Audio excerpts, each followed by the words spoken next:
I used to believe order could save a man. In Germany, we're raised on the promise that if you keep your papers in line, your name clean, your voice steady, the world will treat you with the same precision. But life isn't a ledger. And guilt doesn't care who earned it. My name doesn't matter anymore. Only my brother's does. He was dying, fading like a photograph left too long in a window, the color draining first, the outlines softening next. And when the police came with their questions, with their quiet suspicions and their neatly stapled reports, I felt something inside me shift, like a beam snapping in the attic of a house you thought was solid. They wanted someone to blame. He wanted to die unburdened, and I wanted to give him that. So I confessed to everything, to crimes I'd never touched, to sins that weren't mine, to shadows stitched together by men who needed the case to close. For a while, they called me a martyr. Then they called me a fool. And when my brother died, they stopped calling me anything at all. I used to wake before the sun, not because I loved mornings, but because silence was easier to manage when the world hadn't woken up yet. In that hour, Germany feels like a country built from pencil lines, crisp, deliberate, never trembling. The streets are clean, the timetables obedient. Even the wind seems to wait its turn. I liked that, or maybe I needed it. My name, well, the guards still use it, but when I speak now, it feels like I'm borrowing someone else's mouth. Before all of this, I was a maintenance supervisor at a mid-size factory outside Kassel, a place where steel clanged like church bells and the floors smelled of machine oil and tired men. The kind of work where you fix what breaks, tighten what loosens, prevent what could go wrong. Funny how I failed to do that for myself. I wasn't always alone. I had a wife once, Anna. She carried laughter the way some women carry perfume, lightly, as if it cost her nothing. She died 8 winters before my arrest, a sudden collapse in the kitchen while chopping onions. A burst vessel in the brain, the doctor said, like a thin pipe under too much pressure. After that, I learned how to live without color. My brother Lucas was the only person who kept insisting I wasn't dissolving. He was younger by 3 years, but he had the steadiness of an older sibling, the kind of man who remembered birthdays, sent postcards, saved receipts. He was a librarian in Frankfurt, quiet but stubborn, a man who trusted systems, books, and the simple goodness of people. But life had other plans for him, too. By the time the detectives started circling the hospital, Lucas was already a ghost half-stitched to his bed. Let me explain how we got there. A year before the lie, the big one, I began noticing things I wished I hadn't. Lucas losing weight. Lucas forgetting appointments. Lucas saying, "It's nothing," in that voice that means it's everything. And one day, after I drove down to visit him, I found 2 officers waiting outside his flat. They asked questions about a series of break-ins across the district. Nothing violent, nothing glamorous, just small crimes. Petty theft, property damage, a shopkeeper threatened with a knife. The kind of acts that usually point to desperation. My brother, they said, matched a witness description. And I, with my toolbox still in hand, suddenly felt the room shift. Because German order doesn't leave much room for misunderstanding. I defended him, of course. I told them he wouldn't hurt anyone, that he didn't even like raising his voice when football fans rioted on TV. I said he spent his nights reading, not roaming the streets with a blade. They listened. They nodded. They did not believe me. Over the next few months, the pressure increased. Calls, visits, quiet accusations. Lucas's illness worsened, a pancreatic cancer eating him from the inside, slow at first, then cruelly fast. His cheeks sank, his eyes darkened. The violence in the police reports felt like fiction compared to the fragile man trembling in hospital sheets. But the detectives needed a culprit, a face, a name, a signature on a page. And Lucas, he had stopped fighting. I saw it the day he whispered, "Maybe I wasn't where I thought I was." Not a confession, just a man too tired to hold the shape of his own memory. I remember sitting beside him, watching the machines blink in steady rhythm and thinking, this system will crush him. He cannot survive the weight of suspicion. That was the first crack in me. Another crack formed at work. I was quieter, less precise. Colleagues started asking if I was sleeping.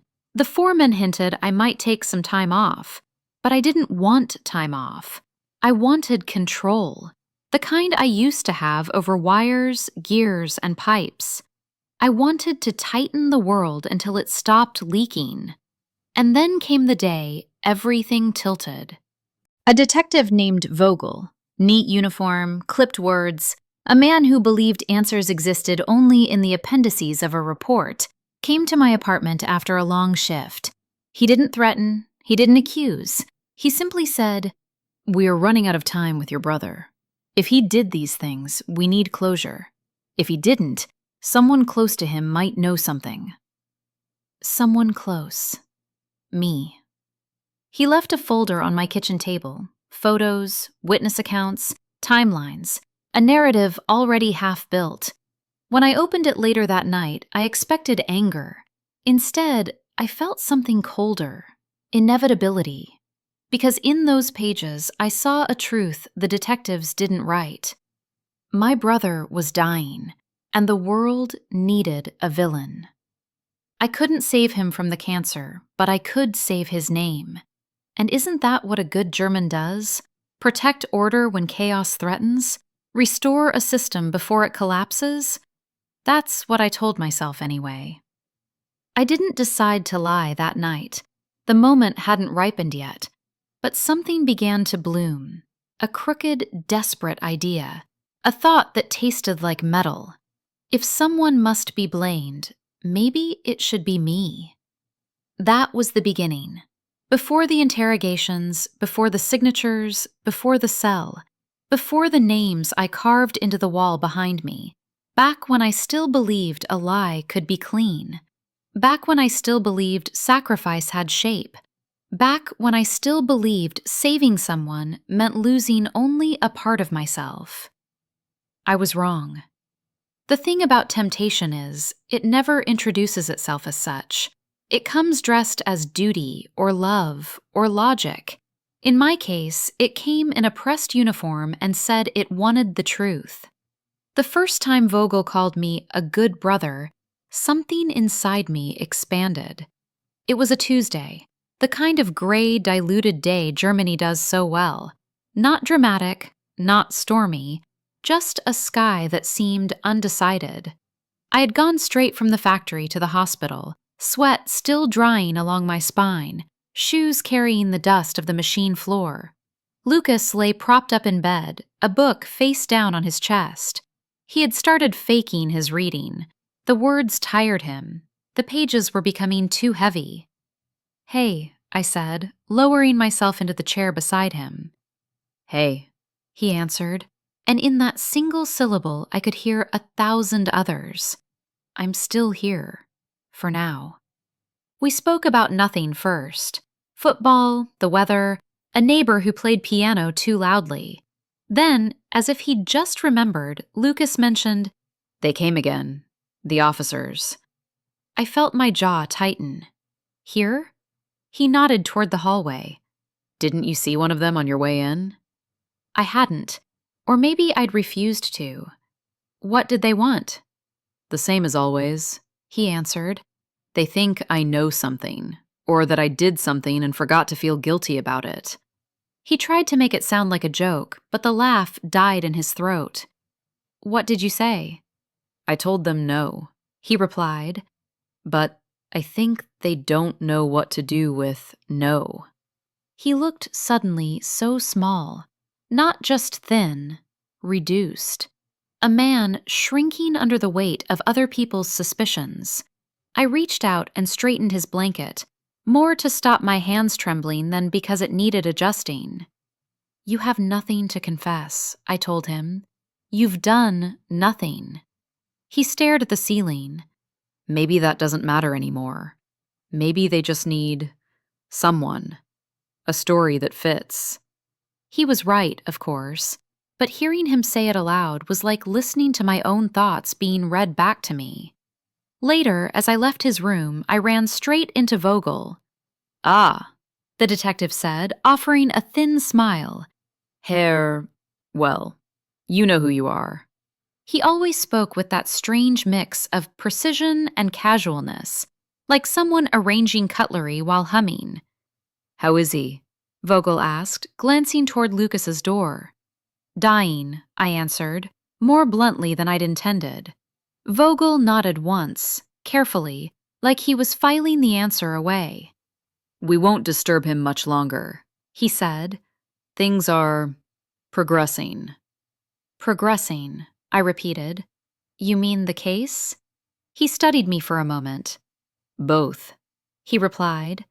We stood there, two men in a corridor that smelled of disinfectant and wilted flowers, each pretending this was just another conversation.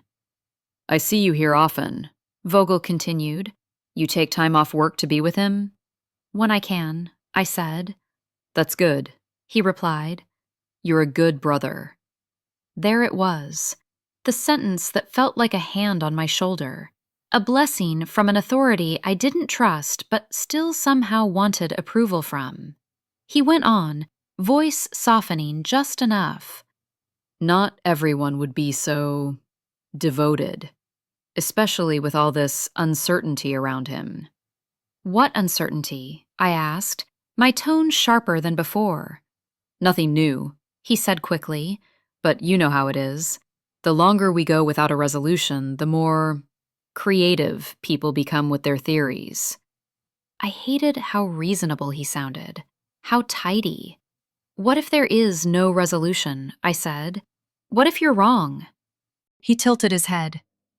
"Then we'll have wasted time," he admitted. "Time your brother doesn't have." You see the trick? It wasn't an accusation. It was a concern. Not about truth, about time. He stepped a little closer, lowering his voice. "Look," he said, "off the record. We have strong indications someone close to him is involved. Maybe not in everything, but in enough. People talk. Witnesses recognize faces. Patterns emerge. If there is something you can tell us, something you can shoulder, it would help." "It would help who?" I asked. "Everyone," he replied. "The victims' families, the department, your brother." My brother. Always that anchor, that leverage. "Sometimes," Vogel continued, "the best thing a man can do is protect those who are weaker, especially family." He let the word hang between us like incense. Then he added, almost gently, "A sacrifice, you understand, can be noble." Noble. It sounded better than guilty. He left me with that. No threats, no raised voice, just a seed. At home, my apartment looked different after that conversation. The dishes in the sink seemed like evidence of negligence. The unpaid bill on the table felt like a moral failing. The folder Vogel had left on his previous visit sat where I had abandoned it, angled, accusing. I opened it again. Photos of storefronts, a smashed display, a knife with no fingerprints they could use, witness statements scribbled in careful handwriting. And then, there, the line that changed everything. The suspect is believed to be a male, mid-40s to late 50s, German, average height, with a quiet demeanor and a tendency to linger near closing time. That could be anyone. It could be me. For the first time, I tried the thought on properly. What if, instead of resisting this story, I stepped into it? What if, instead of letting them force Lucas into that outline, I walked into it myself? It felt obscene at first, like trying on a dead man's coat. But then, slowly, it began to make a certain kind of sense. If I confessed, if I took everything they were uncertain about and stapled it to my own name, then their narrative could close. There would be no more visits for Lucas, no more insinuations whispered at his bedside. He could die innocent, clean. And me? Well, I was already living like a ghost.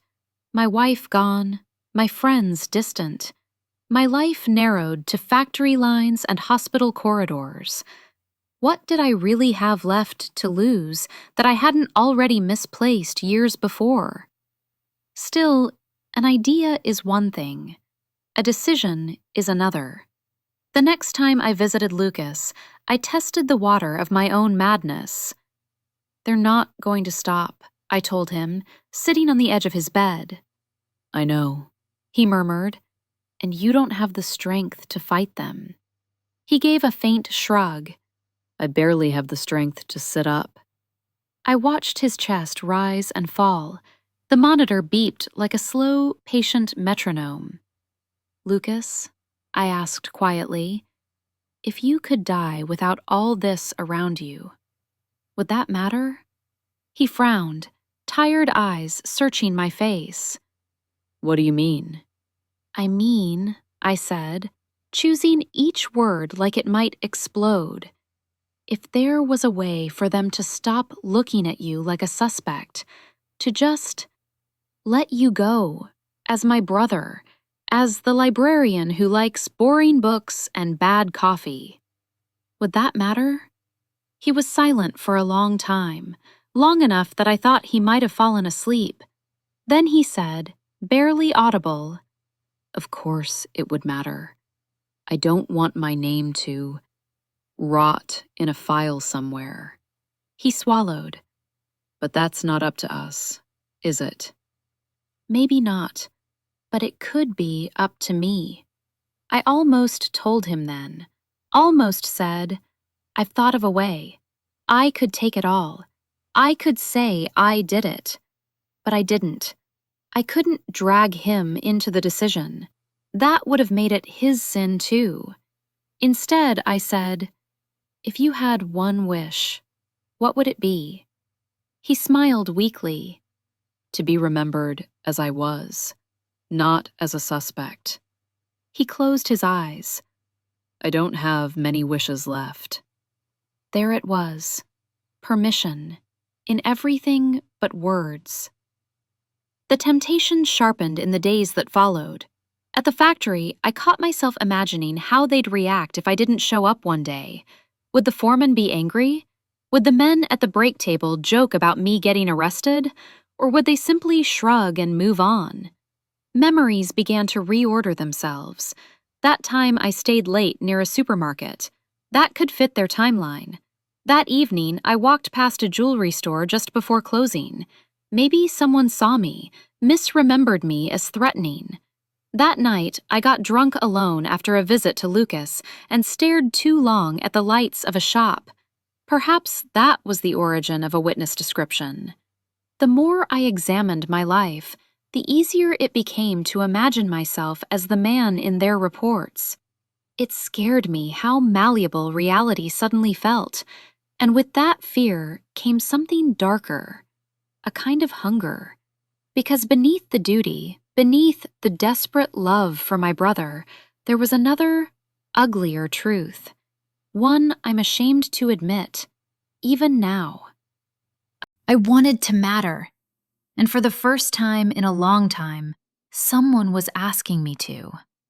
Vogel needed me, not just as a brother, not just as a witness, but as a solution. The system needed a name to write at the bottom of its case file. The newspapers needed a villain to photograph in handcuffs. If I stepped forward, I wouldn't just be a maintenance supervisor or a lonely widower. I would be central. I would be the one who closed the circle. We don't like to admit how seductive that can be. To a man who has faded into the background, even infamy can feel like a kind of rescue. I told myself it was all for Lucas. But in the quiet, when the television was off and the traffic had died down, another voice whispered, "At least they'll say your name." The day I finally acted did not feel monumental when it began. I woke as usual before the alarm, made coffee I didn't really taste, stood under the shower until the hot water ran out, as if it might wash away doubt. Instead of heading to the factory, I took the train into the city.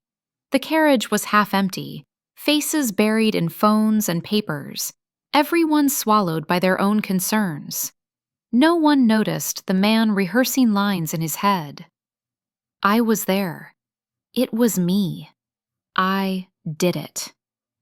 The words felt ridiculous at first, bouncing around my skull like loose screws, but the more I repeated them, the more they began to fit. At the police station, the receptionist looked up with weary caution. "Can I help you?" she asked. "I need to speak to Detective Vogel," I said, surprised by how steady my voice sounded. "Do you have an appointment?" "No," I answered, "but tell him it's about the case, the break-ins. He'll see me." It took 20 minutes, enough time to wonder if I was insane, enough time to imagine walking back out and pretending this was just a morbid fantasy. But then Vogel appeared at the doorway, tie slightly loosened, eyes sharp.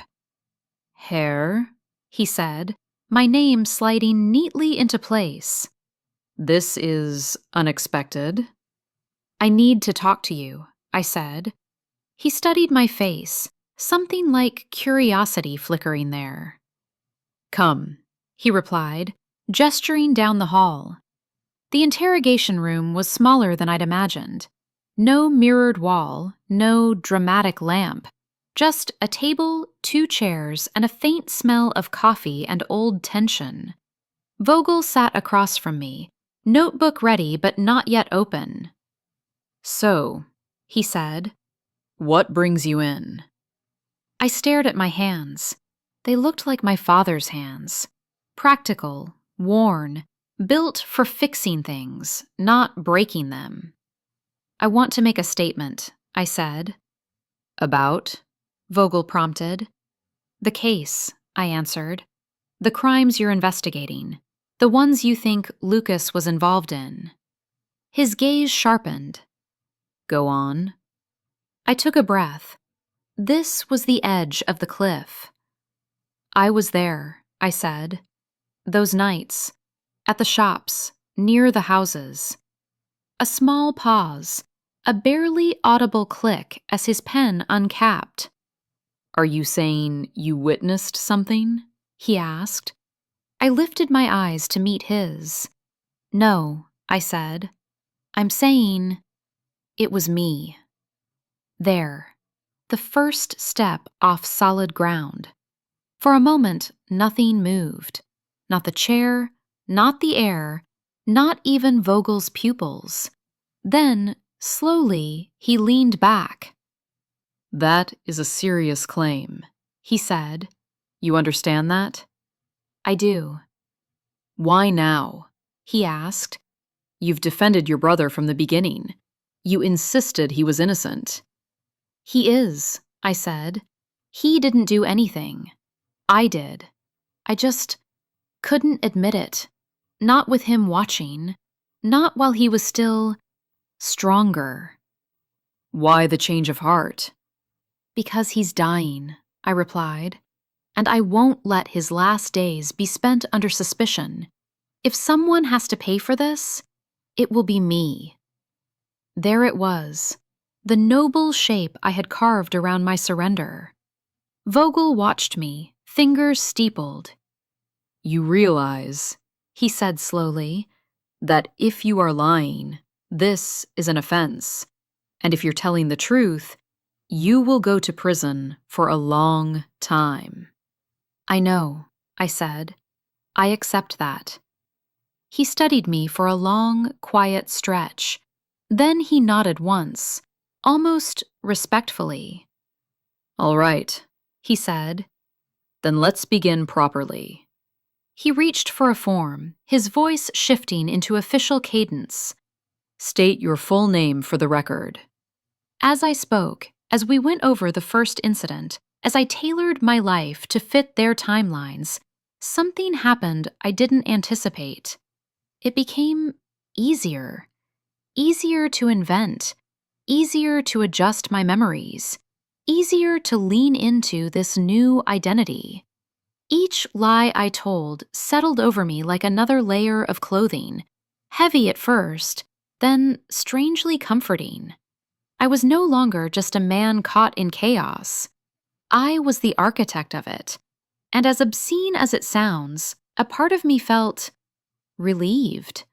The suspense was ending, the waiting, the helplessness, all of it crystallizing into a clear, unambiguous fate. By the time they placed the recording device on the table and asked me to start from the beginning, I had already crossed the threshold. I was no longer the brother defending Lucas. I was the man the system wanted me to be. Later, much later, I would carve each of those lies into my cell wall like names, each one a crooked love letter to the person I thought I was protecting. But in that room, on that day, all I felt was this: I have finally made a choice, and I mistook that feeling for freedom. They say indulgence belongs to pleasure, to wine, to bodies, to heat. But they forget another kind, the indulgence of being seen. Before my confession, I moved through life like a shadow stitched to concrete. After it, eyes followed me, not with admiration, not with disgust, with purpose. And purpose is intoxicating. The day after my statement, they brought me back for clarifications. That's what Vogel called it, clarifications. But really, it was rehearsal. A slow training of my tongue to speak a story that wasn't mine. The room felt smaller this time, the air harsher, the light brighter. "You said you approached the shop around 22:10, Vogel prompted, tapping his pen. "Are you certain of the time?" Certain? Of course not. But certainty wasn't the point. "Yes," I said. "Why were you there?" he asked. I hesitated. Not because I doubted the lie, I doubted myself. The version of me they wanted had to have impulses, motives, shadows. So I drew from the one place I trusted, my own loneliness. "I just walked," I said. "After work, after visiting Lucas. I needed space." He watched carefully. "Space for what?" "To think." "About what?" "The bills," I said. "The future, my wife, everything." He nodded. "And that's when something snapped?" "Maybe," I answered. And the moment the word left my mouth, I felt it catch, like a hook sinking into my skin. Maybe. A door wide open. Hours turned into days. Days turned into sessions. Sessions turned into performances. And I began to step into the role like a shoe that pinched at first, but slowly softened with wear. They asked about the knife. I told them I found it behind a dumpster. They asked about the stolen watches. I described pockets heavy with regret. They asked about the shopkeeper who claimed he saw hatred in my eyes. I said I was exhausted, and exhaustion can look like anything. Every answer sharpened the silhouette of the man I pretended to be. In the beginning, my hands shook. By the 5th session, they barely trembled. By the 8th, they moved naturally, resting on the table, folding, unfolding, like a man who had accepted his nature. Something inside me shifted, something dark but oddly warm. Recognition, significance. the slow, seductive glide into a narrative where I mattered enough to be interrogated. Then came the press. A single article, a small one, local, barely 8 lines long. Police have made progress in the Neustadt burglary case. A male suspect is currently in custody assisting with inquiries. That was it. Not my name, not my face, just the shape of me. But I bought 2 copies, one for myself, one for Lucas. When I visited him at the hospital that evening, he was asleep, mouth slightly open, skin pale as candle wax. I laid the paper on the chair beside him, as if the headline might weigh down the suspicion floating above his bed. "You're free now," I whispered. He didn't wake. He didn't need to. I had done what I came to do. Except something inside me wanted more. The police started treating me differently, not kindly, not cruelly, just attentively.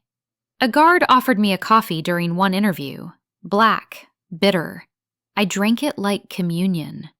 Another officer, younger, nervous, called me Sir.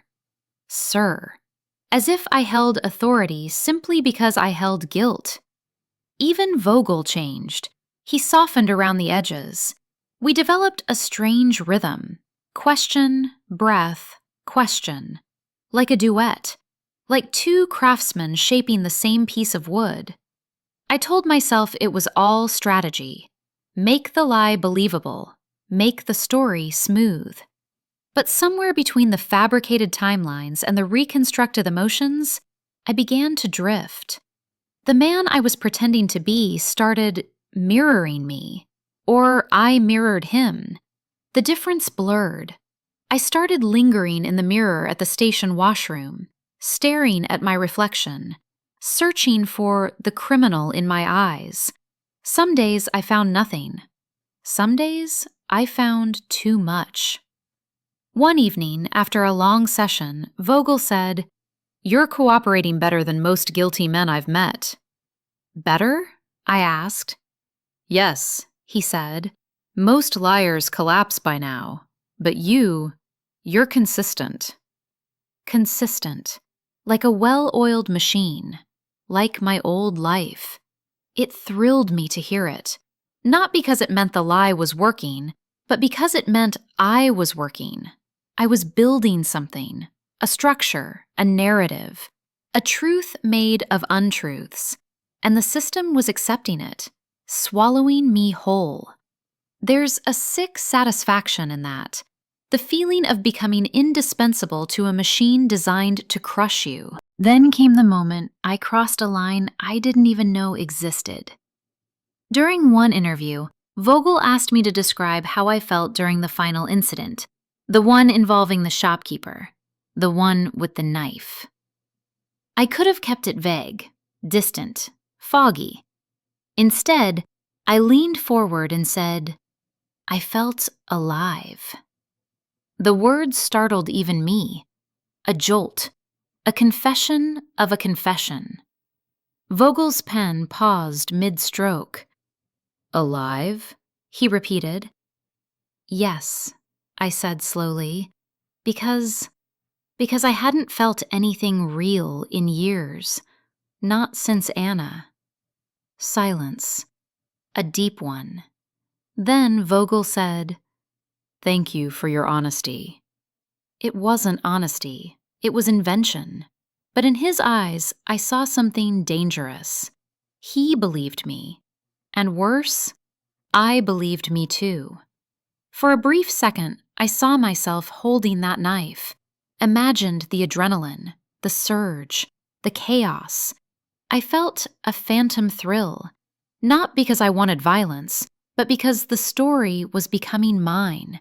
It was fitting itself into the hollow spaces of my life, like molten metal cast into an empty mold. This is the decay they never warn you about. Not pleasure, not greed, but identity. Slipping, blurring, reshaping. The night I was officially arrested, rain hammered the pavement, harsh, cold, German. The kind of rain that makes everything look reflective, even the past. They handcuffed me gently, almost respectfully, as if I were a volunteer, not a suspect. When the camera flashed for the mugshot, the light hit my face with a violence I hadn't expected. It showed every line, every sleepless night, every choice. I didn't look like a criminal.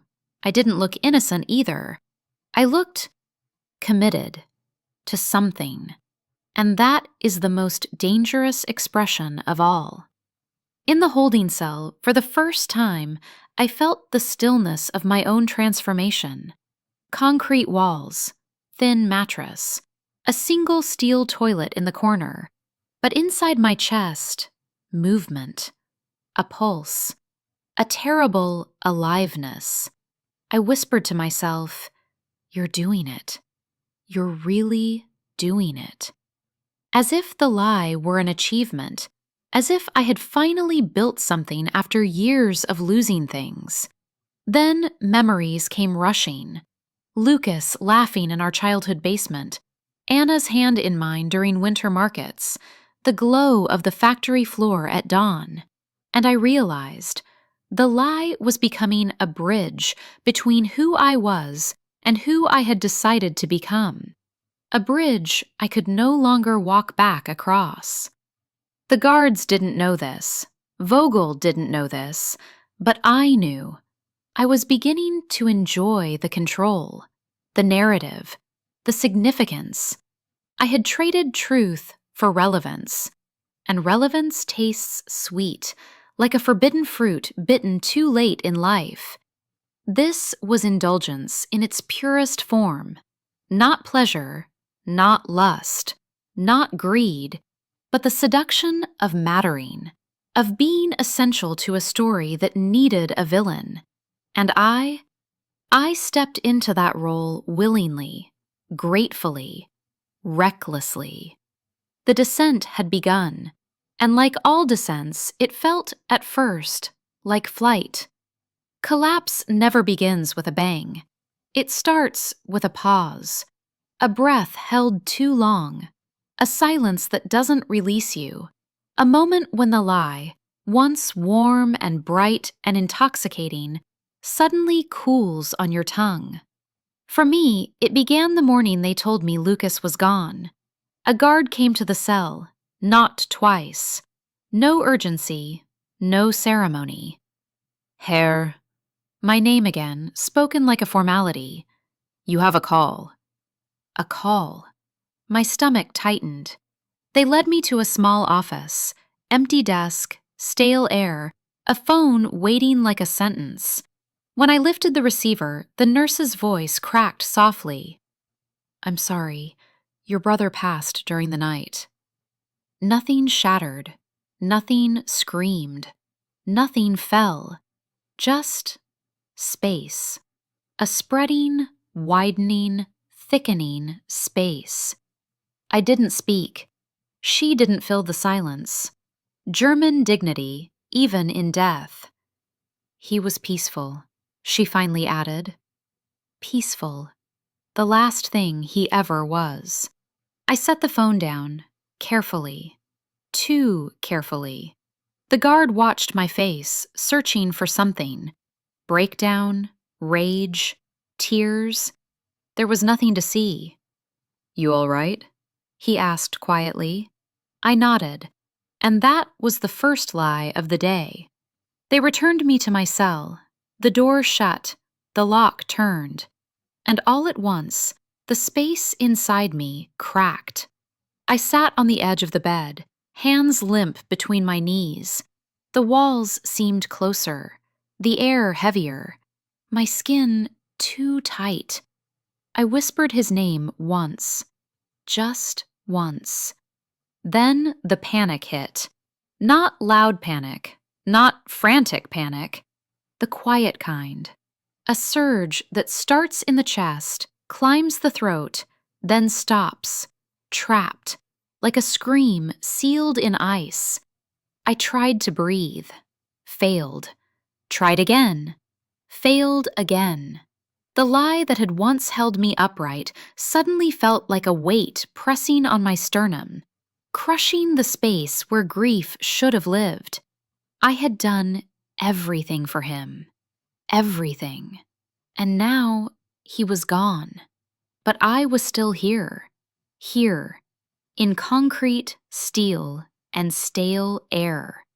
For the first time, the lie felt pointless.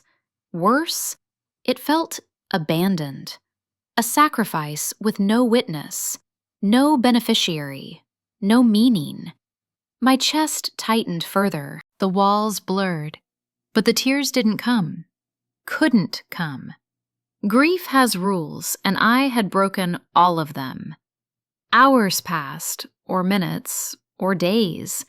Time lost its structure. Eventually, Vogel came. The guard opened the door. Vogel stepped in, closed it behind him. No notebook, no pen, just his tired face.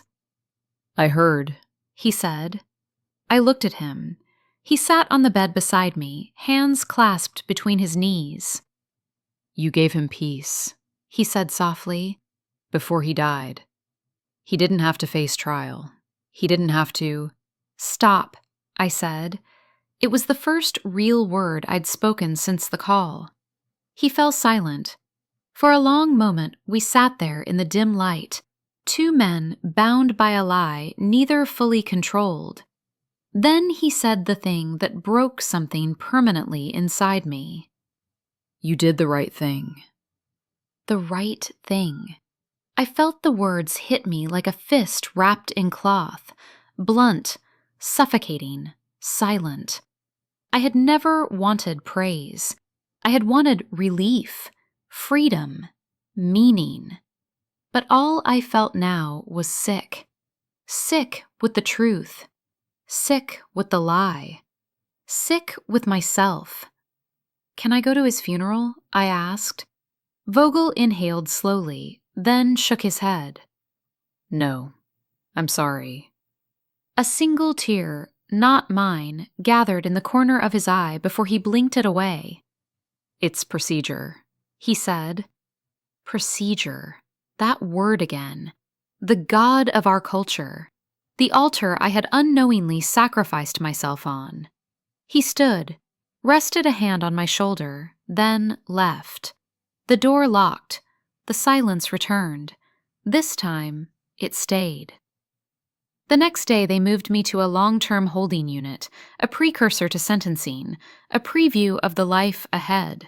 The corridor smelled of bleach and old sweat. A guard pushed my belongings on a small cart, a toothbrush, a worn sweater, a copy of the local paper with a brief article about progress in the burglary case.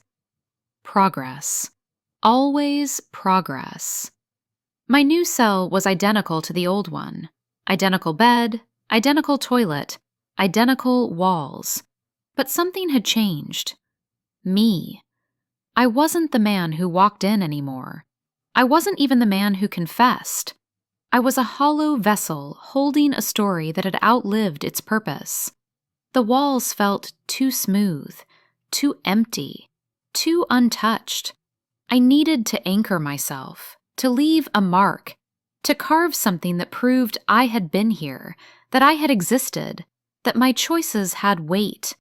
I pulled a small metal screw from the underside of the bed frame, a forbidden act, but I didn't care.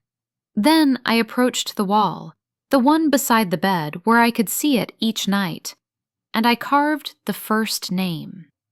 Lucas.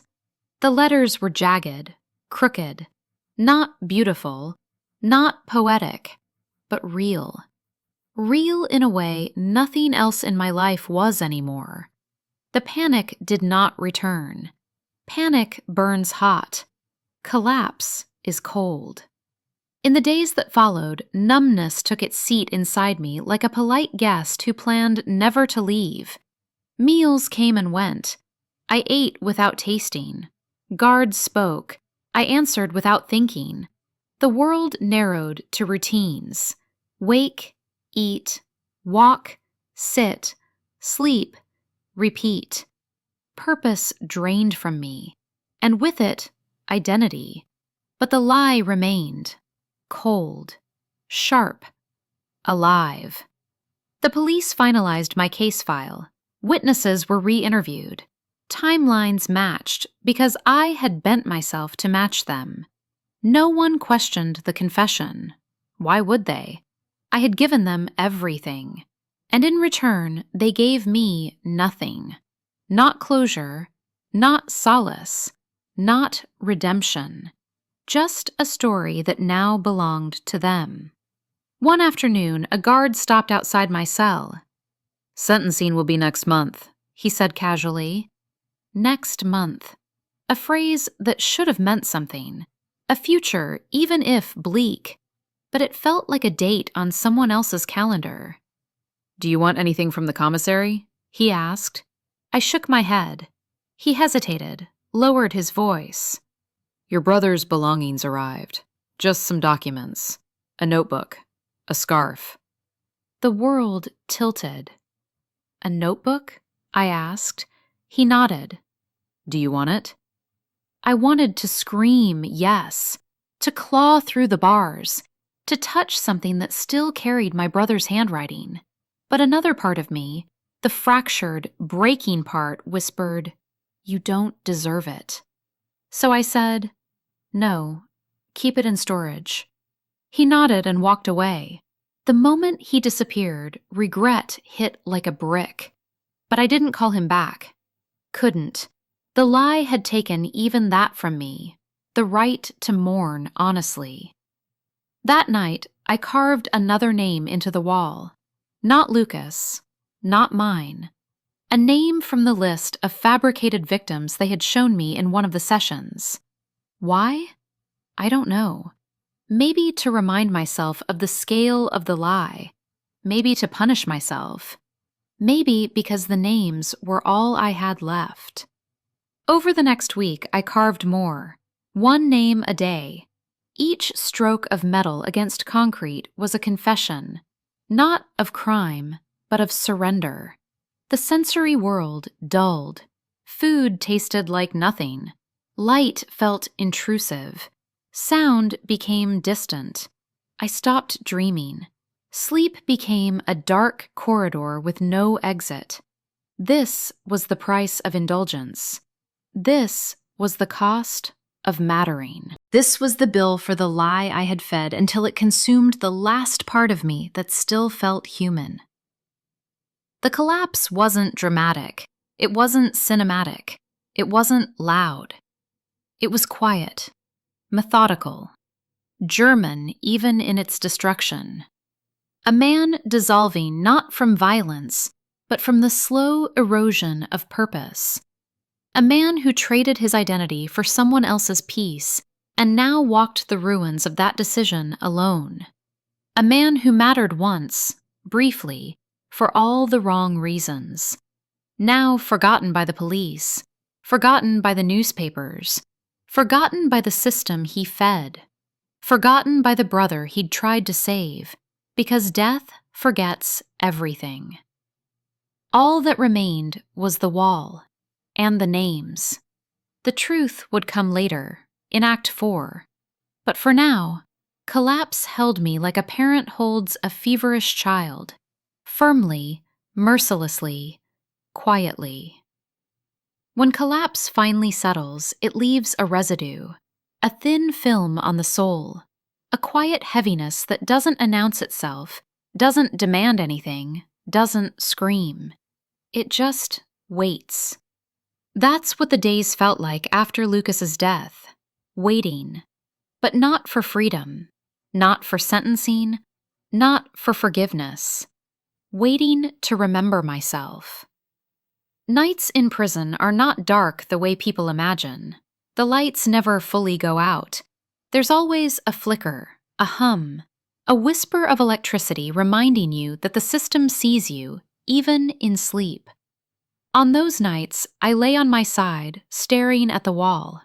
The names were there, scattered, uneven, marked by a trembling hand. Lucas, Anna, the shopkeeper, the witness, the invented victim. The invented accomplice. The invented me. A whole world of ghosts born from a truth that wasn't mine. But the name that drew my gaze most was the first one, my brother's. I traced the letters with my fingertip, slowly, as if touching the memory of his voice. Why did I do this? It wasn't a question. It was a wound reopening. Not for the courts, not for the police, not for Vogel, but for myself. And in that quiet, I finally heard the answer. Not in words, but in the hollow space where guilt and love overlap. I did it because I couldn't save him from dying, but I could save him from shame. I did it because I wanted to matter, even if only as a villain. A selfish truth wrapped in brotherly sacrifice. I did it because I had forgotten who I was without a role to play. Husband, brother, caretaker, suspect, false confessor. I did it because grief needs direction, and I chose the wrong one. The guards changed shifts every 8 hours. One of them, an older man with stiff knees, liked to hum as he walked the hall. Old folk songs, melancholic, German melodies stretched thin by time. One night, he stopped outside my cell. You're awake, He said quietly. I nodded. He glanced at the wall. Names? Yes. Yours too? Eventually. He nodded as if that made perfect sense. Then he said something unexpected. You know, you don't look like a guilty man. I didn't respond. He leaned closer, lowering his voice. Whatever you did, or didn't do, I can tell you're carrying more than that. He tapped his chest. Here. The gesture landed deeper than he intended. He walked away without waiting for a reply. His footsteps faded. Silence returned. But something in me had shifted. A small opening. A breath of warmth. The faintest recognition that grief wants company, and I had pushed everyone away. The next morning, I asked for a pencil. The guard raised an eyebrow. Planning to write your memoir? He joked. I shook my head. No, just notes.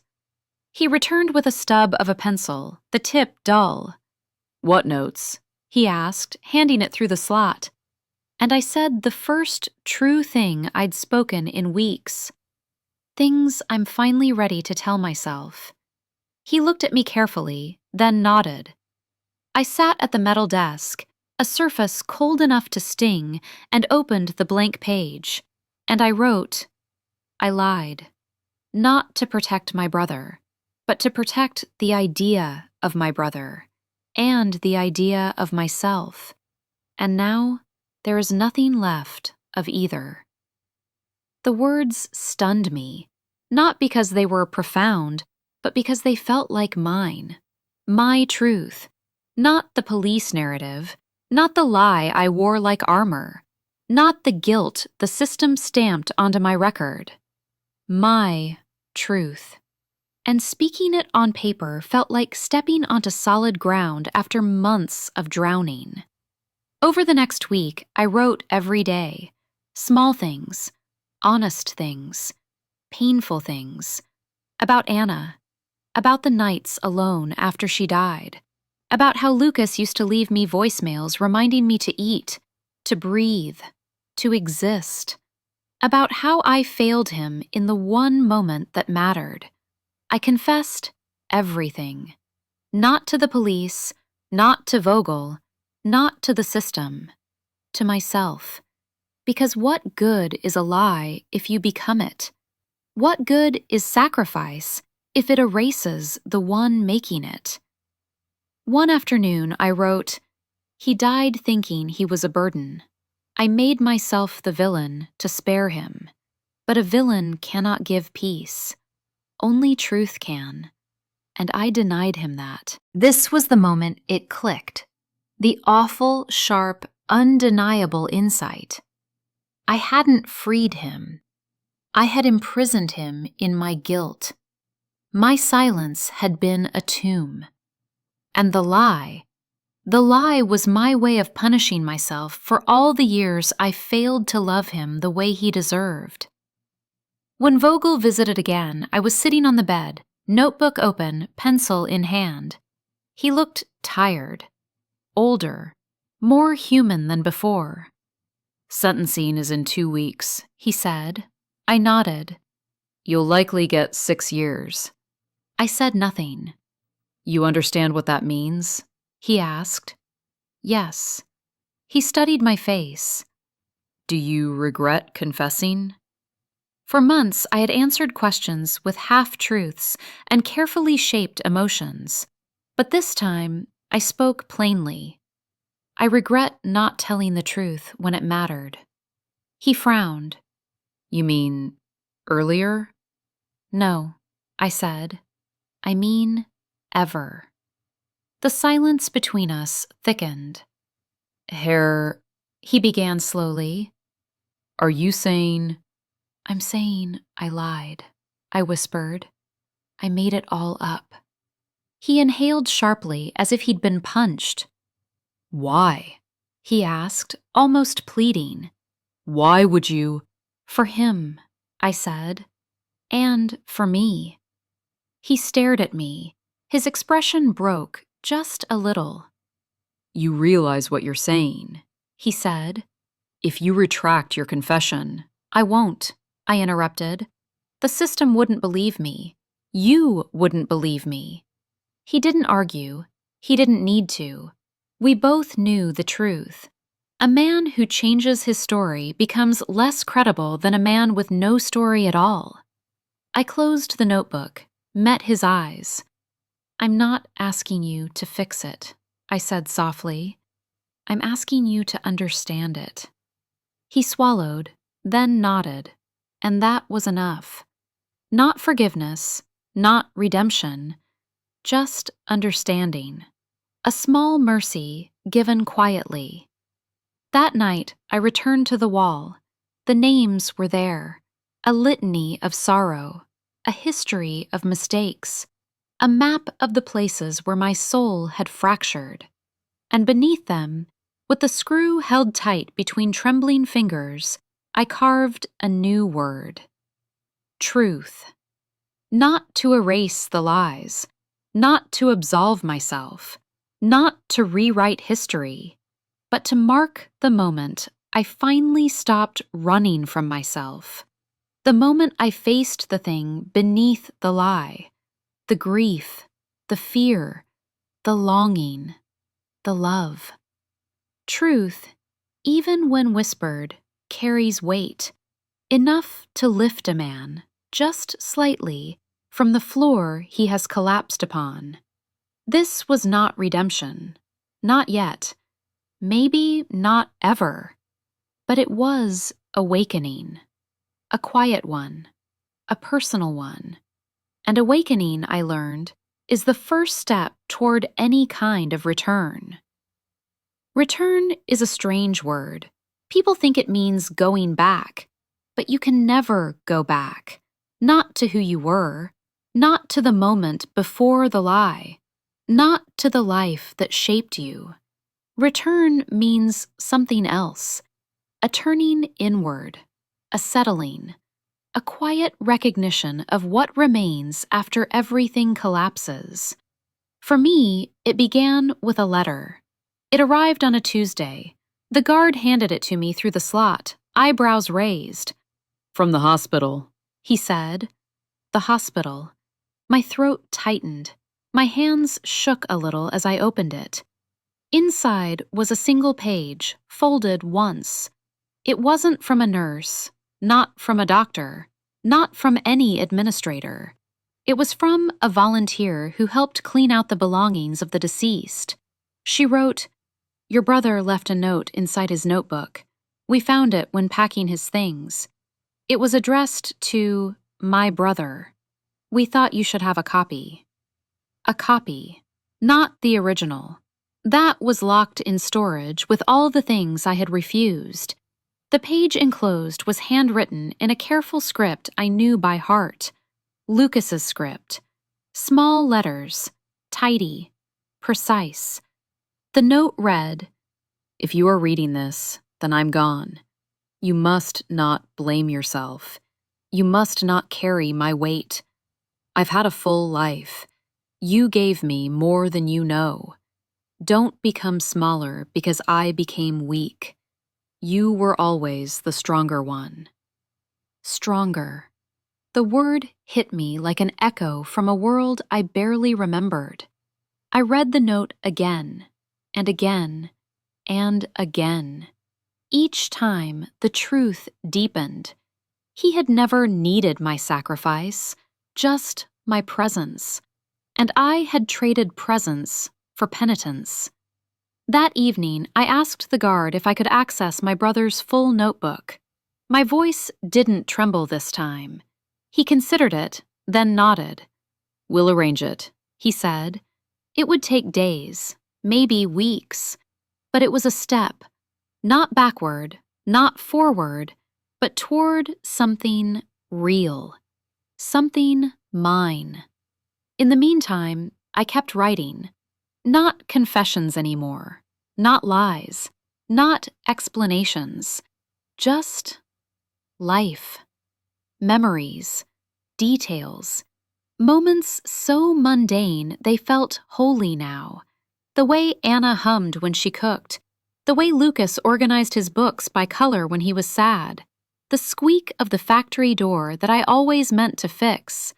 I wrote these things to remind myself that I had existed outside the shadow of my choices, that I was not only the man who confessed, I was also the man who loved, and lost, and tried, even if misguidedly, to protect what mattered.